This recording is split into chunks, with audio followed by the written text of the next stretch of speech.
मेरे नबी ने रहम दिली कैसी किया।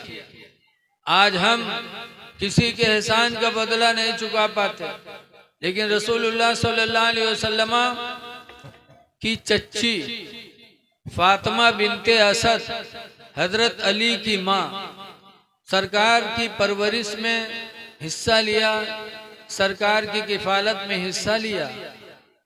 तो जब हजरत अली की माँ फातिमा बिनते असद का इंतकाल हुआ तो सरकार ने खुद हजरत फातिमा बिनते असद की कब्र को अपने हाथों से खोदा। आज हम अपनी माँ बाप की कब्र को नहीं खोद पाते, पैसा देकर मजदूर से खुदवाते। रसूलुल्लाह सल्लल्लाहु अलैहि वसल्लम ने अपनी चची फातिमा बिनते असद की कब्र अपने हाथों से खोदा और खोदने के बाद सरकार कब्र में लेट गए और लेट कर दुआ मांगे कि अल्लाह मेरी चची फातिमा बिनते असद ने मेरी बड़ी खिदमतें की हैं, ऐ परवरदिगार तू मेरी चची की मगफिरत फरमा दे। तो मेरे नबी ने रहम दिली किया और जिसका एहसान था उसके एहसान को भी चुकाने की कोशिश मेरे पैगंबर ने की। इसलिए हमको आपको चाहिए कि रहम दिली करें। हजरत उमर बिन खत्ताब रदी अल्लाह ताला अन्हु के ज़माने में सूखा पड़ा तो हजरत बिलाल बिन हारिस रसूलुल्लाह सल्लल्लाहु अलैहि वसल्लम की कब्र पे हाजिर हुए और दुआ मांगने लगे, या रसूल अल्लाह दुआ करें, बारिश हो, लोग तड़प रहे हैं, जानवर हिलाक हो रहे हैं। ये दुआ मांगते मांगते बिलाल बिन हारिस की आंख लग गई तो ख्वाब में सरकार तशरीफ लाए और फरमाते हैं कि बिलाल बिन हारिस जाके उमर से कह दो कि बारिश होगी लेकिन नरमी करें। पता चला कि जब इंसान एक दूसरे के साथ नरमी करता तो अल्लाह ताला रहमतों की बारिश को नाजिल फरमाता है। इसलिए रहम करो एक दूसरे के साथ, चाहे कोई हिंदू हो चाहे कोई मुसलमान हो। हिंदू मुस्लिम मत देखो, बल्कि ये देखो कि एक इंसान है, हम इसके ऊपर रहम करेंगे तो मेरा रब मेरे ऊपर रहम करेगा। क्या बात है, वाह। मेरे नबी ने क्या फरमाया, इरशाद फरमाते हैं, इरहमू मन फिल अर्दी, ऐ लोगो तुम जमीन वालों के ऊपर रहम करो, जो भी जमीन के ऊपर है उन पर रहम करो। यरहमुकुम मन फिस समा, तो आसमान वाला तुम पर रहम फरमाएगा। सुभान अल्लाह। अल्लाह की तरफ से रहमत चाहते हो तो एक दूसरे पर तुम रहम करो। इसीलिए हम किसी भी मजहब के मानने वाले हों, लेकिन मजहब अपना अपना मानिए, अपना अपना अमल करिए, लेकिन एक दूसरे के साथ रहम दिली हमारा सेवा होना चाहिए।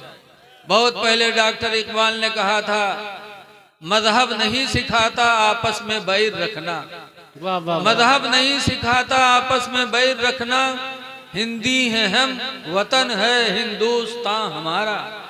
हमको भाईचारगी को इख्तियार करना चाहिए, एक दूसरे के साथ रहम करना चाहिए। रहम ही ने मेरे नबी करीम सल्लल्लाहु अलैहि वसल्लम,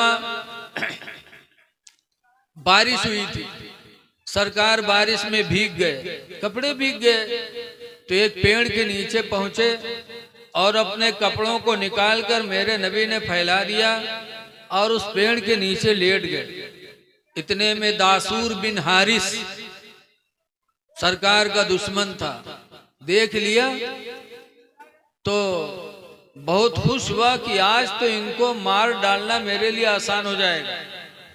तलवार लेके करीब आया, सरकार सो रहे थे पेड़ के नीचे, कपड़ा उतारे, कपड़ा तो सूख रहे थे, सिर्फ लुंगी पहने थे।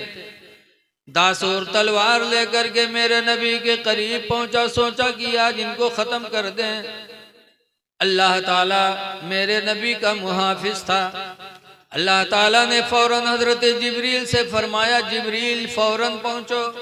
हजरत जिब्रील पलक झपकने का टाइम भी नहीं लगा, आते आते दासूर को एक ऐसा घूंसा मारा कि दासूर गिर गया और उसके हाथ से तलवार गिर गई।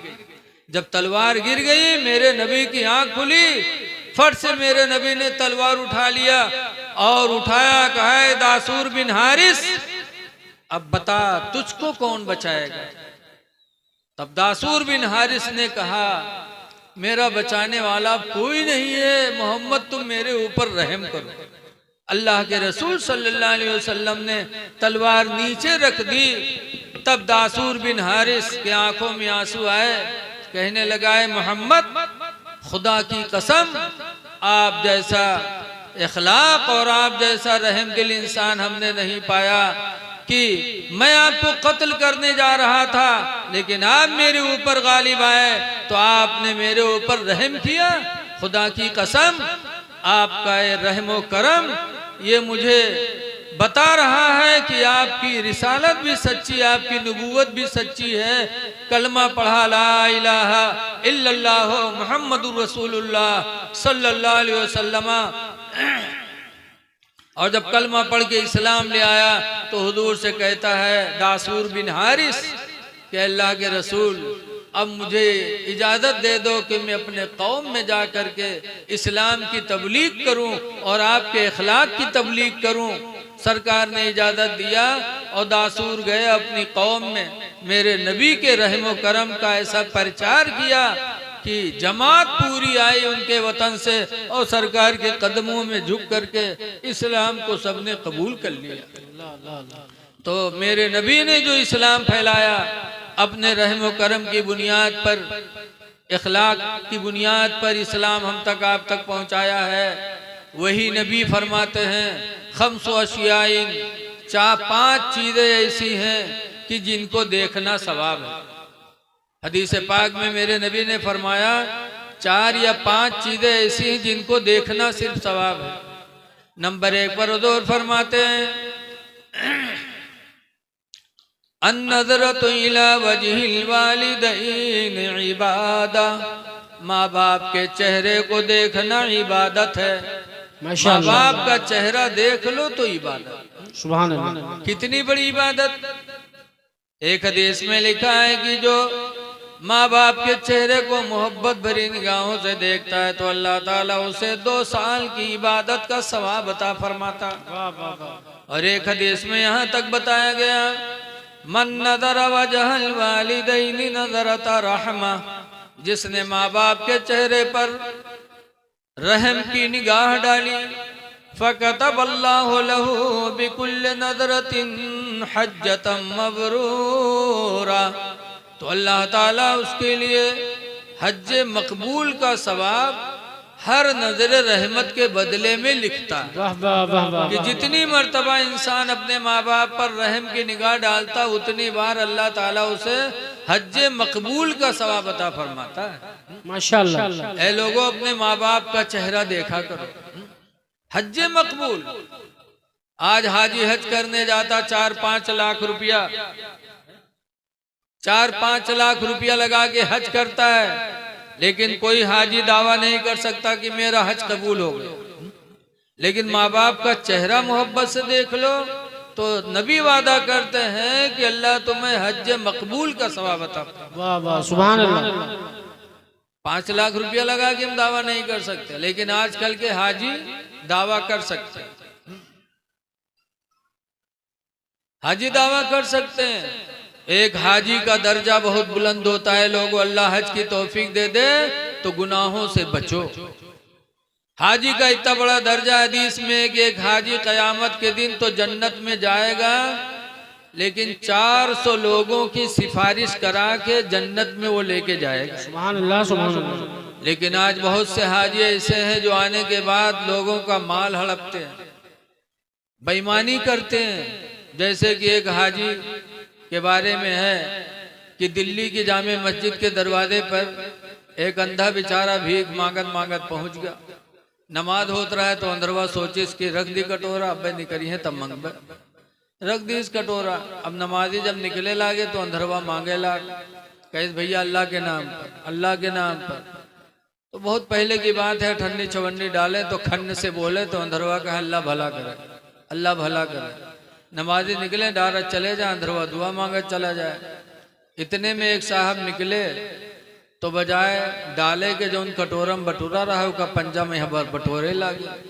जब भरे लागे तो अंदरवा जानेगा कि लागत है कोनो उठाए लिए जाते, कहा वह अंदरवा झट से गट्टा पकड़ ली, कैसे हाजी भैया छोड़ दो, हाजी भैया छोड़ दो, हम बहुत गरीब हैं हाजी भैया। तो चौंके, कहीं ना आए अंदरवा कैसे जाने इसकी हम हाजी हैं, और हाजी रहे इत्तेफाक से। तो पूछे ना रे तू कसके जाने हम हाजी हैं रे। तो अंदरवा कहे से हाजी भैया अत्ता लटा काम हाजी के अलावा कोई न करी भैया छोड़ दे, अत्ता लटा काम हाजी के अलावा कोई न करी भैया छोड़ दे। आज हाजी फिर शरीयत के खिलाफ। ऐ लोगो, अल्लाह हज की तौफीक दे दे तो खुदा का जितना शुक्र अदा करो कम है। तुम्हें मदीना की जियारत नसीब होती है, मक्का तुल मुकर्रमा खाने काबा की जियारत अल्लाह ताला तुम्हें अता फरमाता, फिर वहां से वापस आने के बाद गलत काम। लेकिन ऐ लोगों, माँ बाप का चेहरा मोहब्बत भरी निगाहों से देखो तो अल्लाह ताला हज का सवाब अता फरमाता। लेकिन आज देखा जाते लोग जब शाम के लौटी हैं तो यही तो ना अब्बा ना अम्मी, अब्बा अम्मा को देखा था न लड़का न बिटिया। ऐते आवत फौरन कहीं गुडुआ कम्मी कहा हुई, कहाँ है गुडुआ कम्मी, लागत है कयामत आज बगैर देखे। और जब नए पेन बाहर तो घर में घुसे, हुआ गए ढूंढे पैबो की तो हम कुप्पत ना फूला है। अब हुआ गए तो खड़े हैं बड़ी हिम्मत के हाथों लगे इनके, कहा बात गुडुआ कम्मी कहा, अतने हड़काए पर भी मर्द का गुस्सा नहीं आता। तब हम खींच का है गुडुआ कम्मी कहा बात का है गुस्सा, कहीं सुन या तो अपने भैया ले करो हमका ले करो, कहीं का भो कहीं तोर भैया आज हमका गाली दी से, या तो भैया ले करो हमका ले करो, कहीं लाओ लाठी कहाँ। अब बताओ, दिन भर बेचारा काम किया, शाम को थका मांदा आया तो चुड़ैली ने लाठी पकड़ा दिया। बीवी के कहने पर आज का नौजवान अपने भाई पे लाठी चलाता है।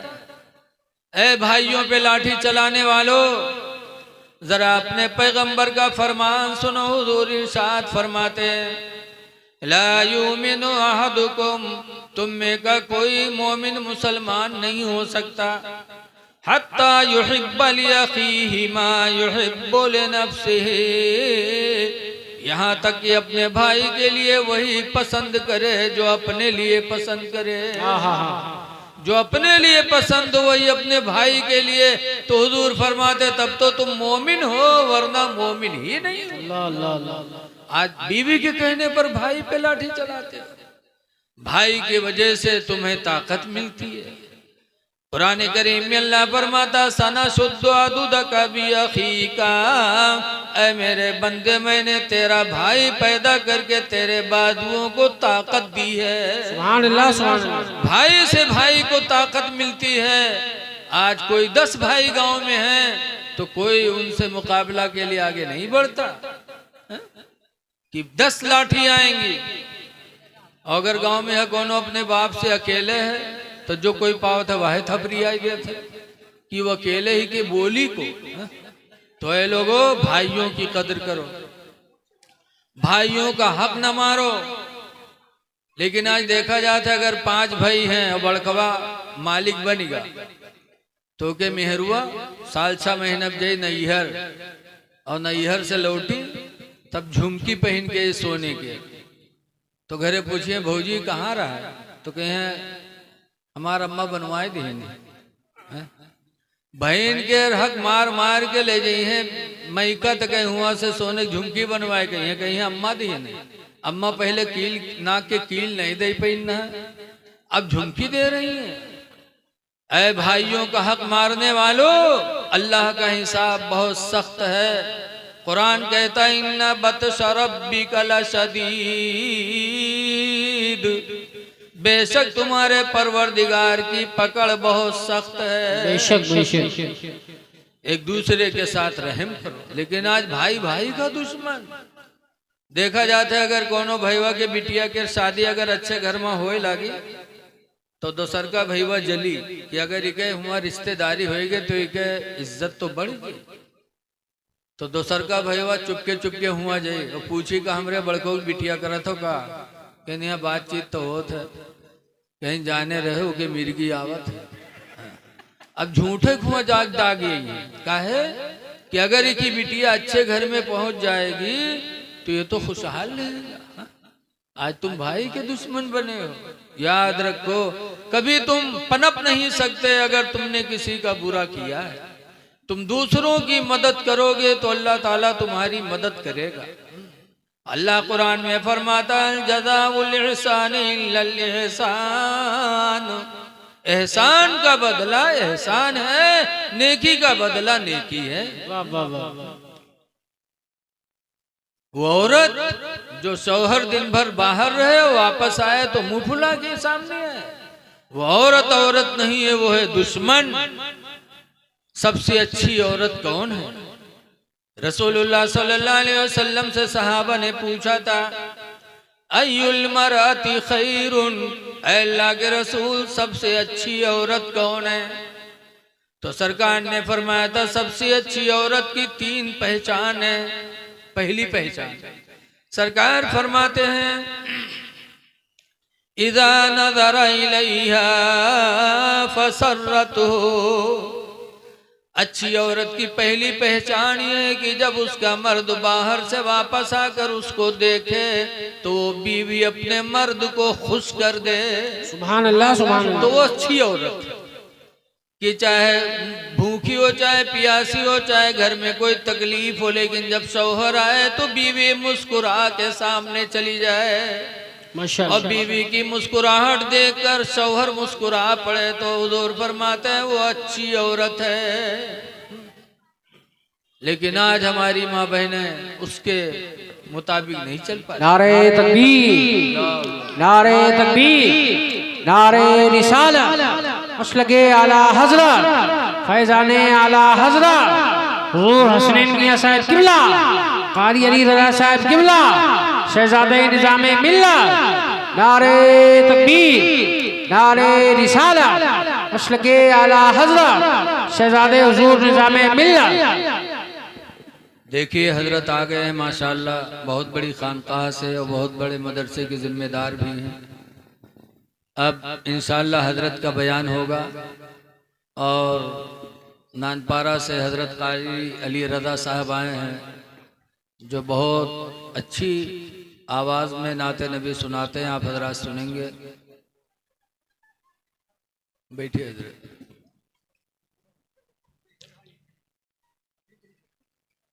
बस जल्दी जल्दी इस बात को मैं पूरी कर दूं। पहली पहचान अच्छी बीवी की है कि मर्द उसको देखे तो औरत अपने मर्द को देखते ही खंड खुश कर दे। और दूसरे नंबर पर सरकार ने बताया, वइदा अमरहा फअताअतहु, और दूसरी पहचान ये कि जब उसका मर्द किसी काम का हुक्म दे तो वो बीवी फौरन उस काम को कर डाले। मर्द के मुंह से निकले कि औरत उस काम को पूरा करे, नबी फरमाते हैं अच्छी औरत की दूसरी पहचान। और तीसरे नंबर पर सरकार फरमाते हैं, वइदा गाबा अन्हा, और जब उसका मर्द उससे बाहर चला जाए, फ़अहसना फरजहा, तो औरत अपने शर्मगाह की हिफाजत करे, यानी वो औरत ज़िना वगैरह से महफूज रहे। जब उसका मर्द दिल्ली, बम्बई, सऊदीया चला जाए और वो औरत अपनी शर्मगाह को बचा के रखे तो सरकार फरमाते अच्छी औरत की तीसरी पहचान है। अल्लाह ताला हमारी माँ बहनों को नबी करीम सल्लल्लाहु अलैहि वसल्लम के फरमान पर चलने की तौफीक अता फरमाए। आमीन। तो माँ बाप का चेहरा देखना इबादत। दूसरे नंबर पर सरकार फरमाते वन्नज़रतु इलल मुसहफ़ इबादा, कुरान हकीम को देखना इबादत है। ऐ लोगों, कुरान को देखना इबादत है। रोजाना अल्लाह तौफीक दे तो कुरान उठाओ, नहीं ज्यादा पढ़ने का टाइम है तो एक पारा पढ़ो, नहीं एक पारा तो एक सफ़ा सही, नहीं एक सफ़ा तो एक आयत सही, लेकिन कुरान खोलकर एक आयत पढ़ लो, पढ़ने का सवाब अलग मिलेगा, कुरान देखने का सवाब अलग मिलेगा। सुभान अल्लाह। कुरान को देखना सवाब है, लेकिन है अफसोस आज हमारे घर कुरान की तिलावत से महरूम है।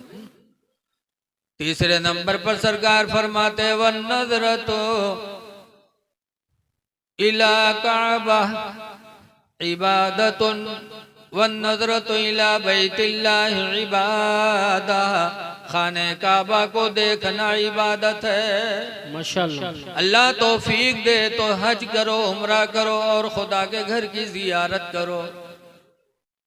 लेकिन आज कंजूसी है कि इतना पैसा लगेगा तो हम गरीब हो जाएंगे। लेकिन यकीन जानो मेरे नबी ने वादा किया है कि उम्रा करने वाला, हज करने वाला कभी गरीब होगा ही नहीं। आहा, सुभान अल्लाह। मेरे नबी ने फरमाया। इसीलिए हुजूर फरमाते ताबिउल हज वल उम्रा, हज और उम्रा पैदर पे किया करो। लिअन्नहुमा यनफियानिल फ़क़्र वज़्ज़ुनूब, इसलिए कि हज उम्रा गुनाहों को भी मिटा देते हैं और मुहताजी को भी मिटा देते हैं। तो अल्लाह तौफीक दे तो उम्रा करो, हज करो। लेकिन आज बहुत से लोग उम्रा पैसा है तो हर साल जाते हैं, हर 6 महीना उम्रा करे जाते हैं। और गरीब में बीमार तड़प रहा है, उसके इलाज के पैसे नहीं हैं और उम्रा हर साल कर रहे हैं। किसी गरीब की बच्चियां हैं, शादी नहीं हो रही है गुर्बत की वजह से, और मालदार साहब हर साल में 2-2 उम्रा कर रहे हैं और उस गरीब की तरफ तवज्जो नहीं देते। तो है लोगों, उम्रा करो, लेकिन अगर ऐसी कोई ज़रूरत है तो ऐसों की मदद कर दो। अल्लाह ताला तुम्हें उम्रे से ज़्यादा सवाब अता फरमाएगा। सुभान अल्लाह, सुभान अल्लाह।